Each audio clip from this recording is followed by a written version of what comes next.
కాకుండా వేడి తగ్గించడానికి ఏదో ఒకటి ఇవ్వాలి.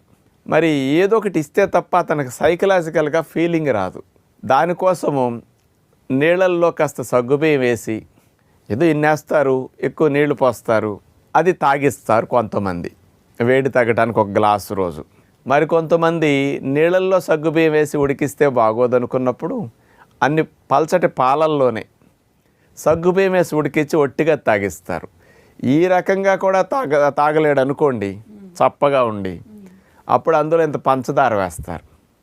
సహజంగా పంచదార వేడి తగ్గిస్తుంది అనేది అందరిలో ఉన్న ఆలోచనే. అది కూడా రాంగ్ అండి. పంచదార వేడి తగ్గించేడితే ఒట్టి పంచదార తినండి, తగ్గుతుందేమో చూద్దాం. అవును, నీళ్ళలో కలుపుకొని తాగుతారు. ఇక్కడ సగ్గుబియ్యం అనేది ఒక మెడిసిన్ లాగా వాళ్ళు భావిస్తారు, వేడి తగ్గిస్తుంది అని సైకలాజికల్గా. అది నీళ్ళల్లోనో పాలల్లోనో ఉడకబెట్టి అట్లా లూజ్గా పలసగా కాసి ఇస్తున్నందువల్ల వాళ్ళకి కొంత